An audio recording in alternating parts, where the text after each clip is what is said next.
Hola amigos míos, bienvenidos a Reflexión con Acción, donde cada 15 días su servidor Fernando Salinas estará para ti contando un relato a la luz de la palabra de Dios. Este es el 9º podcast del año. Mi enorme agradecimiento a todos ustedes que reciben estos sucesos y remembranzas que han ido pasando a lo largo de mi vida. Hoy quiero comenzar con un versículo que me gusta mucho y va dirigido a esas personas que por su gran esfuerzo fueron responsables de nuestra enseñanza y aprendizaje durante nuestros primeros años de vida. Proverbios 22:6 en la versión Reina Valera, que dice a la letra: instruye al niño en su camino y aun cuando fuere viejo, no se apartará de él. Hoy estoy convencido que mis maestros de primaria dejaron en mí una huella perdurable que va más allá de lo académico. Fueron guías que convirtieron la enseñanza en algo de mucho valor para mí. En 1969 mis queridos padres arribaron a la ciudad de Guadalajara y me inscribieron en la primaria Américas Unidas, artículo 123, que era una institución donde generalmente acudíamos los hijos de trabajadores ferrocarrileros, ya que su ubicación era casi inmediata a una zona de casas que el ferrocarril proporcionaba a sus trabajadores. Solo había primero y segundo año y las aulas eran de manera muy particular y hoy diría muy hermosas. 2 vagones de pasajeros de ferrocarril que estaban asentados en una vía real como en las que circulan los trenes. Mi caso era muy especial como el de muchos otros alumnos de aquella época, dado que el trabajo de mi papá era dar mantenimiento a varias instalaciones indispensables para las estaciones donde arriban los trenes. Durante 2 años previos a esta fecha, él viajó trabajando en toda la costa de Chiapas, en compañía de mi madre y mi hermana más chica, que se llamó Roselia, y un servidor no pudo hacer kinder. Llegué el primer día a mi salón de clases y una gran maestra que siempre he recordado con mucho cariño se presentó ante todos nosotros. Se llamaba Elpidia, quien mis padres ya le habían contado mi caso en particular y tuvo para mí una atención muy especial y profesional para que yo aprendiera mis primeras letras. Una docente excelente que yo pudiera describirla como la palabra de Dios lo dice en Proverbios 31:26 en la Nueva Traducción Viviente. Cuando habla, sus palabras son sabias y da órdenes con bondad. La idea es que ese año escolar me sirviera de kinder y al otro empezara formalmente con la primaria.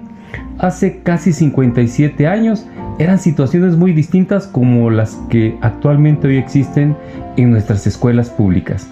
En mi grupo solo unos 3 niños teníamos 6 años. El resto de ellos presentaba edades más grandes, de 8, 10 y hasta 12 años, iniciando apenas su educación primaria. Desde mi butaca de madera que compartía con un niño que se llama Ignacio, veíamos a la maestra Elpidia, que con un gis y borrador nos mostraba las letras, números y las primeras matemáticas, sin dejar a un lado el estudio de la naturaleza y la sociedad. Y el premio más atractivo, nos contaba cuentos a través de los cristales de ese vagón que antes transportó a miles de pasajeros hacia sus destinos. Veíamos una gran barda y un campo de fútbol, a donde nos llevarían posteriormente a practicar los deportes. Ese día y antes del recreo de las 11 de la mañana, llegaron unos señores a nuestro salón con unos uniformes que decían INPI.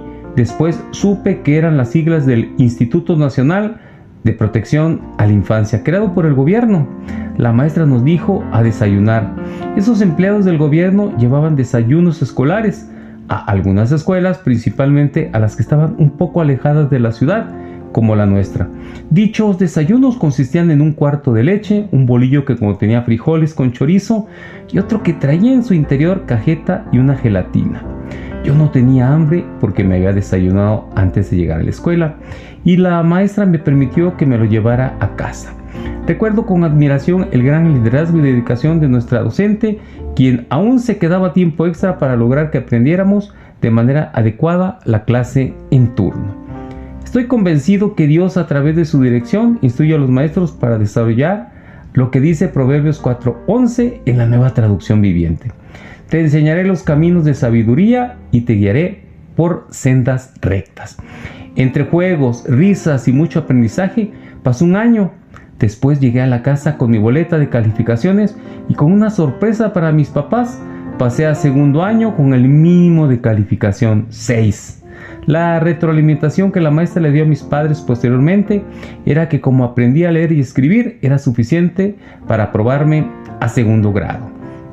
Llegó el día en que inicié el año escolar 1970-71, el segundo año, y me tocó un magnífico maestro que se llamó Adalberto.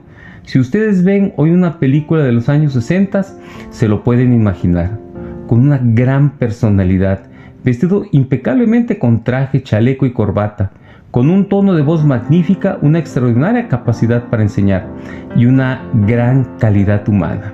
Lo recuerdo con aprecio y agradecimiento por la gran paciencia que nos tuvo para podernos guiar en las asignaturas propias del segundo año de primaria. Su técnica de enseñanza hacia nosotros parecida también sacada de la Biblia, que dice Proverbios 23:12 en la Nueva Traducción Viviente. Entrégate a la instrucción, presta suma atención a las palabras de conocimiento. El profesor Adalberto tenía un carro Renault Gordini, color café oscuro, que para este tiempo sería todo un clásico, y en ese coche nos llevaba a más de 10 niños. ¿Cómo cabíamos allí? No lo sé, pero todos íbamos muy contentos a un teatro que el INPE tenía por la zona de la Normal, aquí en la ciudad de Guadalajara. Cada que circulábamos frente a un agente de tránsito nos decía: agáchense porque me pueden infraccionar por sobrecupo. El premio era llegar a ese lugar donde había un show de payasos, magos y espectáculos que eran muy interesantes para los niños como nosotros. Podríamos pasar a la fuente de sodas por un refresco de cola completamente gratis. Y el galardón final era que el maestro escogía 2 alumnos, a los cuales el Instituto Nacional de Protección a la Infancia le otorgaba una cuenta de ahorros por 10 pesos, que en ese 1971 eran toda una fortuna, tomando como base que a un servidor y casi a todos los niños nos daban 20 centavos para gastar en el recreo. Al iniciar el tercer año de primaria me cambiaron de escuela y tuve que dejar con tristeza aquel carro vagón, plantel que algunos años después desapareció y aún circula en mi mente y en mis memorables recuerdos. Llegué a la primaria Toribio Manzano Ortega, más grande, con más alumnos y lugares más apropiados para correr a la hora del recreo, y donde también asistían mis hermanos mayores. Era septiembre de 1971. ¿Y qué podríamos decir de todas aquellas competencias deportivas que organizaban los maestros? Y cada uno de ellos nos tomaba el hábito de ganar en buena lid y con reglas de competencia y retos. Del orgullo de haber pasado por la escolta y también el haber ganado el concurso de declamación, que obviamente marcaron mi vida. Saben, recuerdo perfectamente el nombre completo de todos mis maestros de educación primaria, que definitivamente hicieron una huella en mi vida. En tercero Irma, en cuarto Teresa, en quinto María Elena y en sexto mi querida maestra Virginia. Claro que me sé también sus apellidos completos, pero tal vez no sería muy bueno mencionarlos ahora, aunque sé que cuando menos 3 de ellos ya fallecieron. Los otros, quizás por la edad que tenían hace más de 50 años que fueron mis maestros, podrían también haber perdido la vida. El maestro cumple una labor fundamental en nuestra vida, y es la de formarnos como personas de bien, actuar por nosotros mismos y por un bien común. Aunque nos tocó vivir el inicio de su educación con maestros más estrictos en cuanto a la disciplina que la que hoy se vive, puedo poner a todos una medalla de oro por lo que nos enseñaron, independientemente de otros escenarios en los que contribuyeron en mi vida. No quisiera hacer a un lado a ninguno que pasó a enseñarnos en las aulas, pero todos lograron establecer una relación profunda conmigo, aun considerando que todos tenían diferencias en el modo de ejercer la docencia. En México, el 15 de mayo es una fecha designada para honrar a todos los maestros, docentes y educadores, y un servidor quería expresar por este medio aplausos, elogios y reconocimientos de esa gran labor que estas damas y caballeros llevaron conmigo y que actualmente lo llevan con las actuales generaciones. Mi reflexión final es lo que nuestros docentes, independientemente de lo que nos enseñan, provocaron en nosotros: el amor por la sabiduría. Deseo que el amor de Dios para todos los maestros y lo que dice la palabra de Dios en Números 6, 24, 25 en la Nueva Versión Internacional. El Señor te bendiga y te guarde.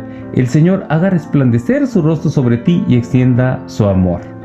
Dios te bendiga abundantemente.